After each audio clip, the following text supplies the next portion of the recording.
রাঙামাটি ও বান্দরবানের বিভিন্ন পাহাড় ও টিলার পাদদেশে ঝুঁকিপূর্ণভাবে বসবাস করছেন ১.৫ লাখের বেশি মানুষ। প্রতি বছরই ভারী বৃষ্টিতে পাহাড় ধসে ঘটছে হতাহতের ঘটনা। তবে ঝুঁকি জেনেও নিজেদের বসতভিটা ছেড়ে যেতে রাজি নয় পাহাড়ের বাসিন্দারা। এদিকে বৃষ্টির পূর্বাভাস ও এলাকাবাসীকে নিরাপদ আশ্রয়ে সরে যাওয়ায় মাইকিংয়েই সীমাবদ্ধ প্রশাসনের কার্যক্রম। বান্দরবান সদরসহ জেলার বিভিন্ন পাহাড়ের পাদদেশে ঝুঁকি নিয়ে বসবাস করছে লক্ষাধিক মানুষ। এসব এলাকায় বৃষ্টি হলে দেখা দেয় পাহাড় ধসের শঙ্কা। তবে বসতভিটা ছেড়ে যেতে রাজি নয় বেশিরভাগ মানুষ। আমরা তো কোনো থাকার জায়গা না, মাটি ভাঙলেই তো এখানে থাকতে হবে, ঝড় বৃষ্টি পড়লে এখান থেকে মরতে হলে জীবন মরার জন্য এখানে থাকতে হবে। নিরাপদ বাসস্থানের ব্যবস্থা যদি করা যায় তাহলে হয়তো পাহাড়ের ঝুঁকিপূর্ণ জায়গাগুলো থেকে তারা হয়তো তাদের বাড়িঘরগুলো সরিয়ে নিতে পারবে। গত ৫ বছরে বান্দরবানে পাহাড় ধসে প্রাণ হারিয়েছে অন্তত ৬৪ জন।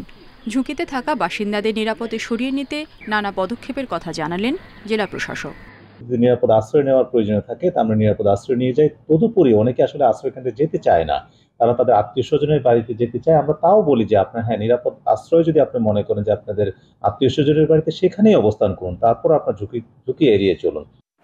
রাঙামাটিতে ২০১৭ সালে ভয়াবহ পাহাড় ধসের ঘটনায় একদিনেই ১২০ জনের মৃত্যুর পর তদন্ত কমিটি বেশ কিছু সুপারিশ করে। তবে ঝুঁকিপূর্ণ এলাকায় বসতি নির্মাণ বন্ধ, আশ্রয় কেন্দ্র নির্মাণ, বৃক্ষরোপণ ও বাসিন্দাদের নিরাপদে এলাকায় পুনর্বাসনের কোনোটি পুরোপুরি বাস্তবায়ন হয়নি।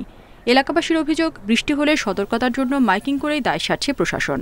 প্রতি বছরে মনে করেন মাইকিং করার পরে আমাদের কষ্ট, প্রতি বছরে আমাদের কষ্ট হয়। বৃষ্টি পড়লে যে আশ্রয়খানা যাইতে হয় আমাদের, বউ বাচ্চা নিয়ে, গরু ছাগল নিয়ে, এখানে খাওয়ার কোনো ব্যবস্থা খুবই কষ্ট হয় আসা যাওয়া। তবে প্রশাসন বলছে সমস্যা স্থায়ী সমাধানের লক্ষ্যে পাহাড় ধসের ঝুঁকিতে থাকা পরিবারগুলোর তালিকা তৈরি করা হচ্ছে।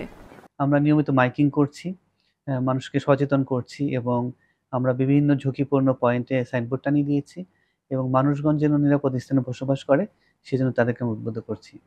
রাঙামাটি শহরের শিমুলতলীর লোকনাথ মন্দির, রূপনগর সহ ৯টি এলাকাকে পাহাড় ধসের সবচেয়ে ঝুঁকিপূর্ণ স্থান হিসেবে চিহ্নিত করেছে জেলা প্রশাসন। রেশমি নন্দী, ইন্ডিপেন্ডেন্ট নিউজ।